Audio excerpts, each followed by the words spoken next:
There are three things all wise men fear: the sea in storm, a night with no moon, and the anger of a gentle man. Lao Tzu. Why? Because true power isn't loud. It's silent, controlled, and utterly unpredictable.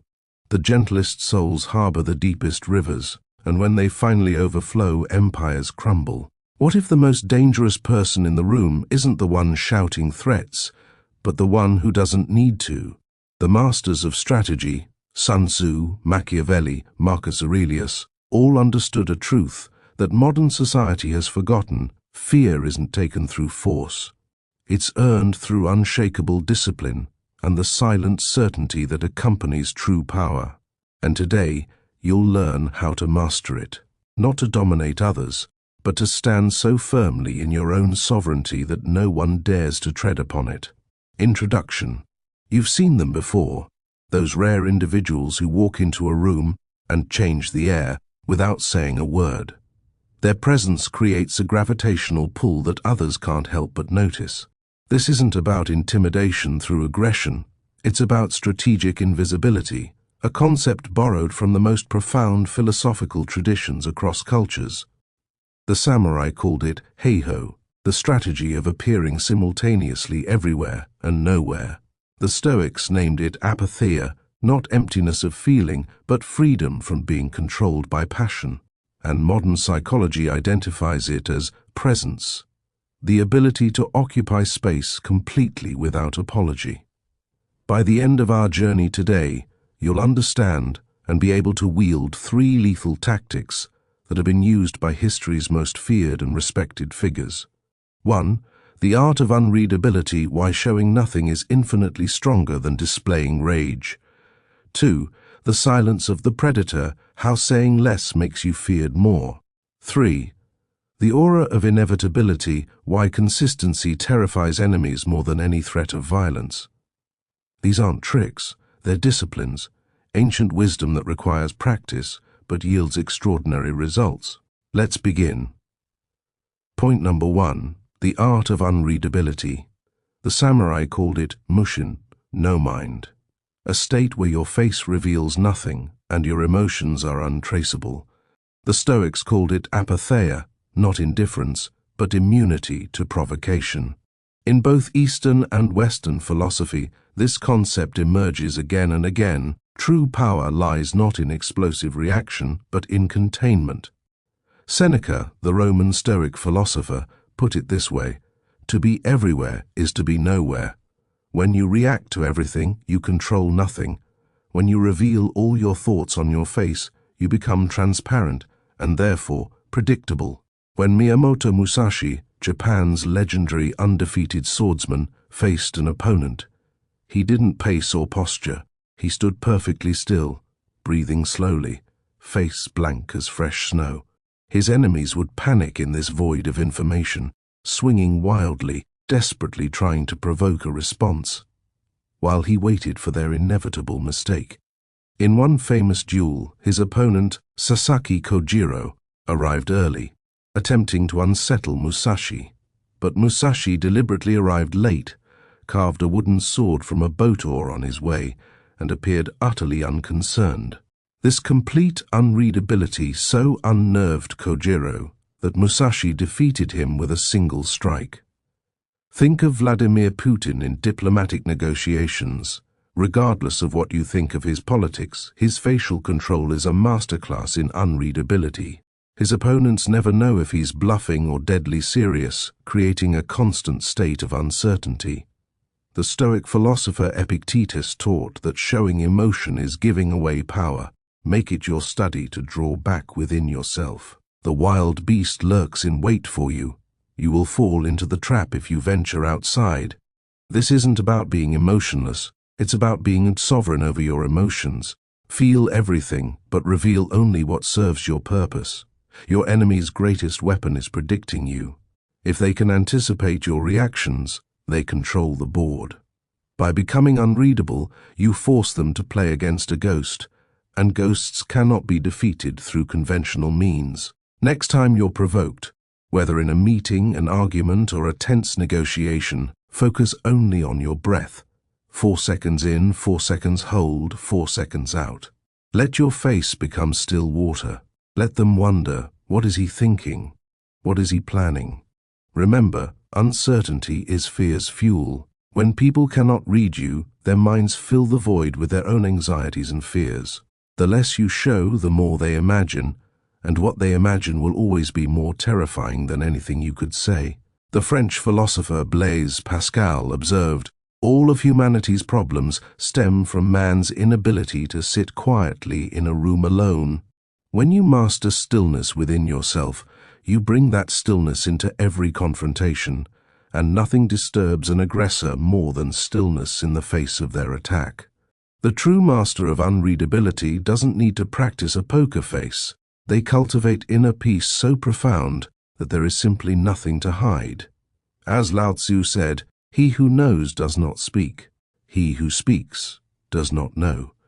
Point number 2, the silence of the predator. Machiavelli wrote in The Prince, "Never announce your intentions. Let your actions speak when they are undeniable." The Taoists called this Intwu Wei, effortless action, or action without action. Consider this in nature, which is more terrifying: the dog that barks incessantly, or the wolf that watches in silence. We instinctively know that excessive noise signals insecurity, while silence suggests confidence and control. When Julius Caesar crossed the Rubicon, committing the ultimate act of defiance against Rome, he reportedly said only 3 words: "Alea iacta est." The die is cast. No lengthy explanations, no justifications, just the quiet certainty of a man who knows his path. Compare this to his rival Pompey, who boasted that he could fill Italy with armies just by stamping his foot.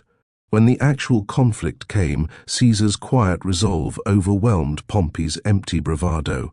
The Taoist concept of Wu Wei, often translated as non-action or effortless action, doesn't mean doing nothing.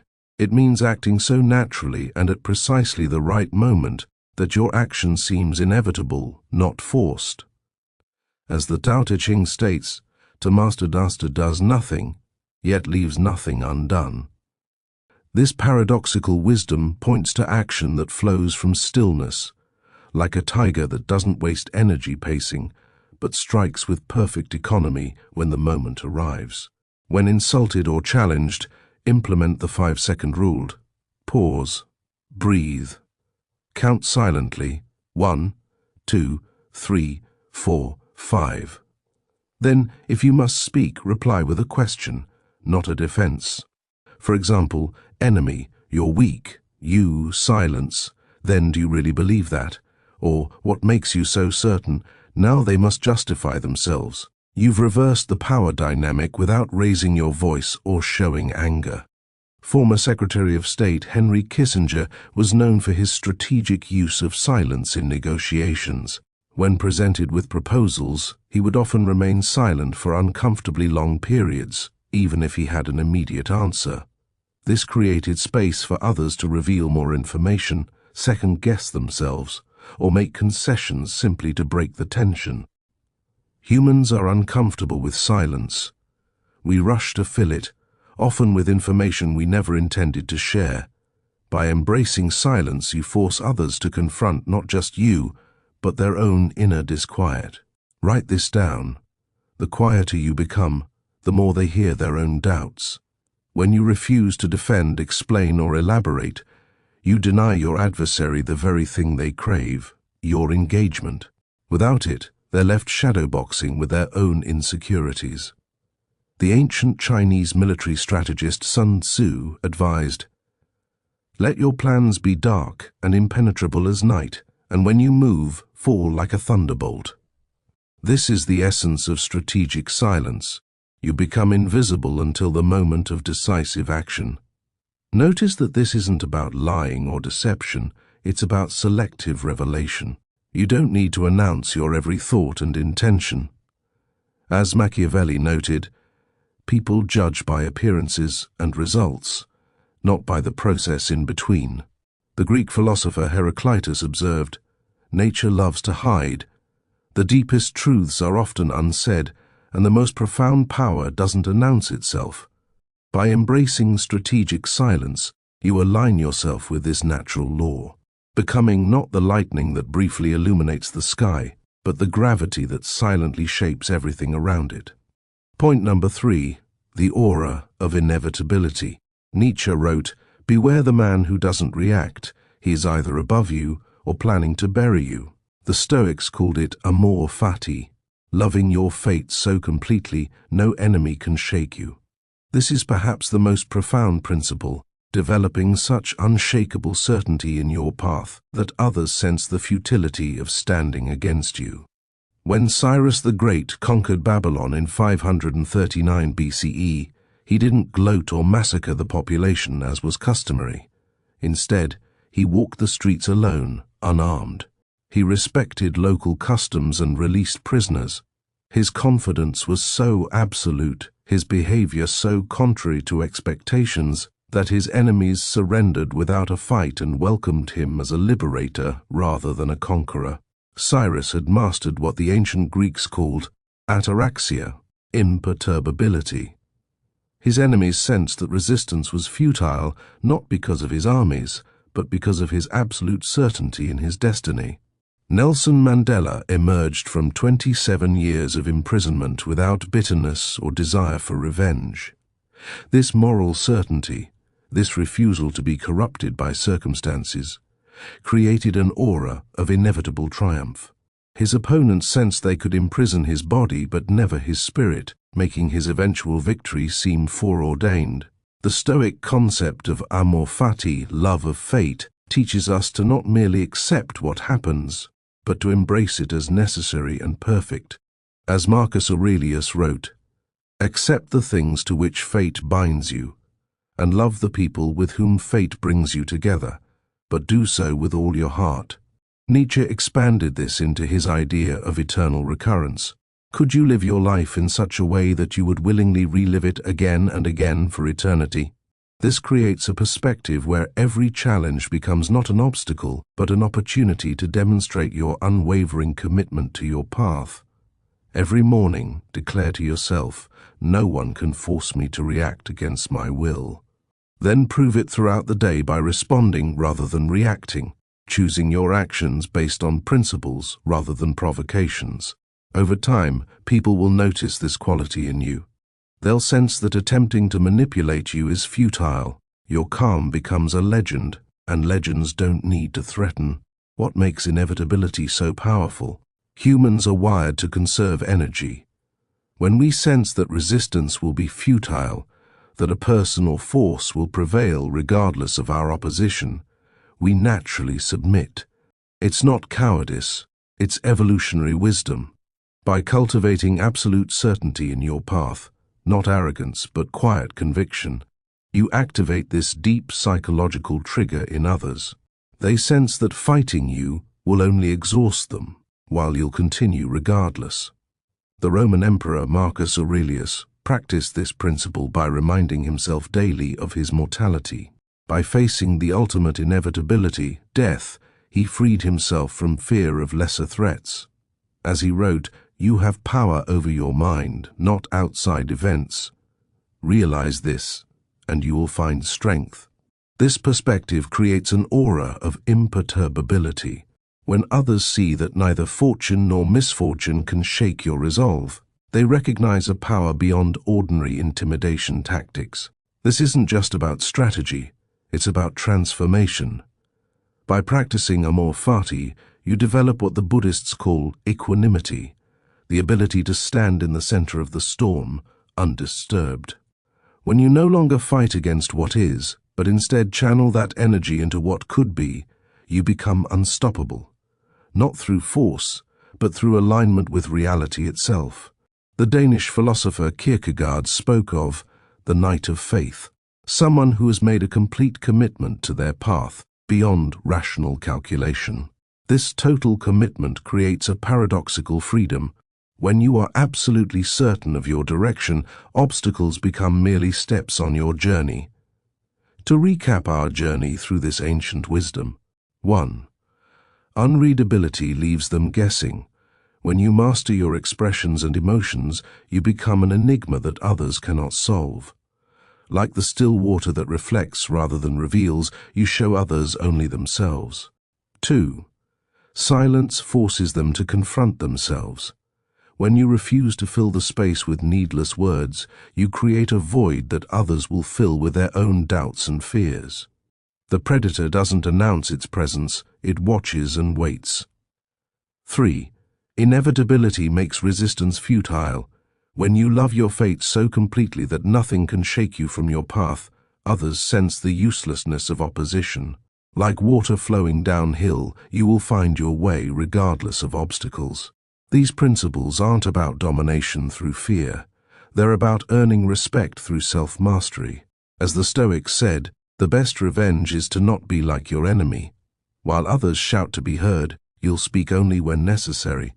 While they react to every provocation, you'll respond only when beneficial. Remember that these practices come from wisdom traditions that sought harmony, not domination. The samurai pursued Mushin not to terrify opponents, but to act from a place of clarity. The Stoics developed Antotheia, not to seem cold, but to remain virtuous under pressure. Machiavelli's prince wasn't cruel for cruelty's sake, but strategic in service of stability. The ultimate paradox is this: true power doesn't need to announce itself. As Lao Tzu observed, a leader is best when people barely know he exists. When his work is done, his aim fulfilled, they will say, "We did it ourselves." Cultivate these principles not to make others fear you, but to become someone who no longer fears, not criticism, not opposition, not even failure itself. For when you fear nothing, others will find nothing in you to exploit. If this exploration of ancient wisdom has unlocked something within you, support this work by liking, subscribing, and commenting Mushin below. Join us next for the Samurai's Guide to Mental Toughness, where we'll explore how warriors throughout history maintained clarity in chaos. Until then, speak softly, stand firmly, and leave the world wondering at the quiet power you possess.